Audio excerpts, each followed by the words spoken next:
All right, ladies and gentlemen, welcome to this new episode of the Reality Kenya. My name is Simi Kenya. Of course, we are live from the Learned Corner with our usual guest, the Deputy Party Leader of Safina Party, Honorable Wakili Willis Otieno, Piki Ponki. Paka Melodies. Paka Melodies. Yes. Where has Paka been? Paka is now being led by the Gen Z.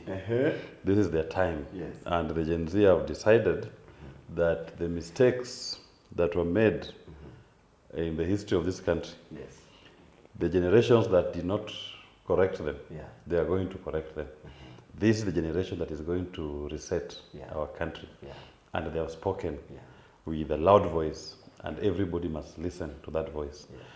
Those who are in the older generations who didn't have a chance to correct this system, a system that is oppressive to its people, Gen Z have decided to take the mantle, and they have bravely and courageously taken it up. Yes. They are going to the generation that is going to have a new social order in this country, an order that is about the people's agenda. It is about we the people. And the voice of the people, as we always say, is the voice of God. Vox populi, vox Dei.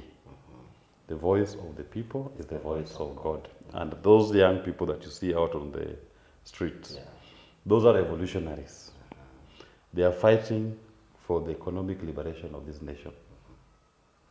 And they are doing it in their way and in their style. William Ruto is the oppressor. Him and his parliament, his MPs, who are standing in the way of this revolution, will be swept away. And the people are already sending a message to all those members of parliament who voted yes. You will not have a platform to address anybody. Yes. You are not superior to any of us. You are representatives. If the people who you represent have said no, then where do you get the authority to say yes? As an individual. If you get it from William Ruto, then go and address him. And going forward, the revolutionaries must deny them an audience anywhere. They appear in a funeral, appear in a public gathering, they appear in a school function, they appear in church. The revolutionaries should tell them, go and address William Ruto. Because that's the person you seem to be listening to. You have no business addressing us. Allow us in our own revolutionary space. You said we are creating TikTok content. You said we are creating social media vibes. For likes. We are doing it all for likes. Yes. Go and tell it to Ruto. Don't come and talk to us. All these people have lost the moral and legal latitude to talk to any Kenyan. Because they do not listen to the voice of Kenyans. They do not listen to the voice of their employers. They are listening to the voice of William Ruto. Go and talk to him.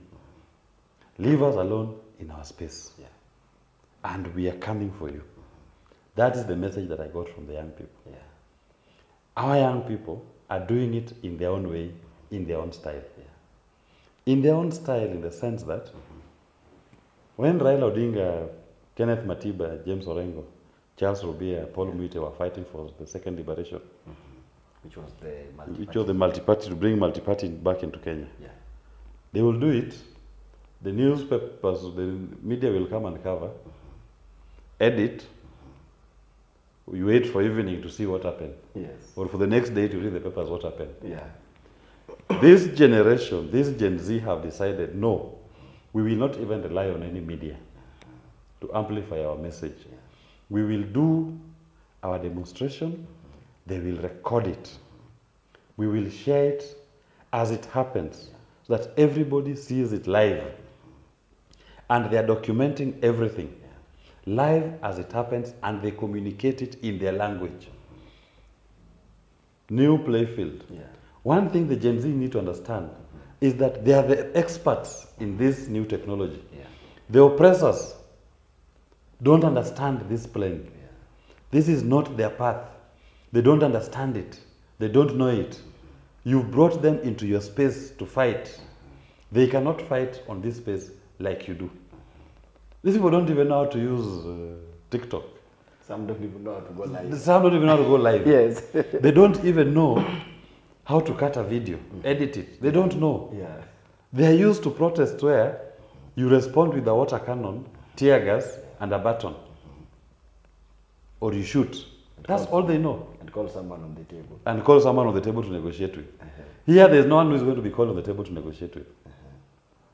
This movement is a movement that is meant to save Kenya and to bring down this system. A system that has been placed since the time Mzungu came here. That system that always ensured that we've lived what I call planned poverty. That 60% of our people are meant to be poor. That's the design of the system. 30% are meant to be now the struggling middle class, who are made to always just worry about making sure my kid goes to a good school, I have health insurance, I have my car is running. Then 10% is the leadership. They are the ones who enjoy it. So even the middle class should never be a threat to the leaders because they are made busy with comfort. Yeah, they are made busy to be, you know, you're in 30%, but just a slight tip and you can go back to the poor. So you don't focus on the 10% up there. So you worry about your health insurance. They make sure the public healthcare system is not working. So you must look for private healthcare system. They worry, they make sure the public education system is not working so that you can take your kids to private schools. They make sure the roads are not properly done so that you always look for 4x4s to be able to drive on those roads. So you don't have time to focus on what is causing this problem. Gen Z, who are coming from across the entire divide, the poor, the middle class to the top, have decided we are bringing down this system, this planned poverty, that you planned that 60% of our people will never grow. 30% will always only worry about basic comfort, and only 10% are going to enjoy the fruits of liberation. It's going to be liberation for everybody. The system must fall. And my message to our young people, I was on the streets with them. And I didn't go there to lead, I went there to be led. Because they are the ones who initiated this initiative. It is their time, it is their voice. And we must respect that space and encourage them and support them. My message to them is this. They cannot kill a revolution. You can kill a revolutionary, but you can never kill a revolution. You can detain or arrest a revolutionary, but you can never kill, detain, or arrest a revolution. You can exile a revolutionary, but you can never exile the revolution. The people's revolution is now here with us.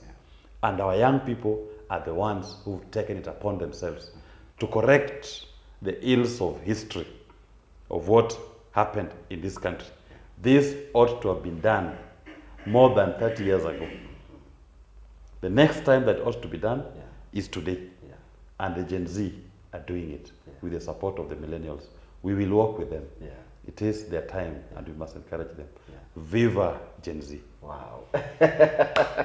Thank you so much, Naibu.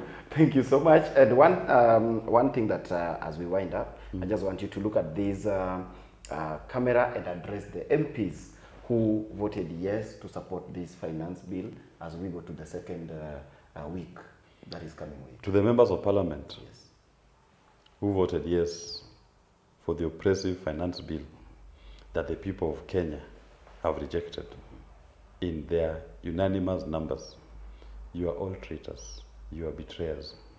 You do not belong to the body politic called Kenya. You belong to an oppressive regime that is being brought down by the people of Kenya on the streets. You are traitors to the cause of Kenyans. You are traitors to your constituents. You are traitors to our constitution. You who voted just because someone has bribed you or promised you some personal comfort, you decided to sell your soul to the devil. You are no different from Judas Iscariot. In fact, Judas Iscariot is far much better than you because he saw shame in what he did and he decided to even kill himself and return the 30 pieces of silver. return whatever personal benefit you are given, and go and repent.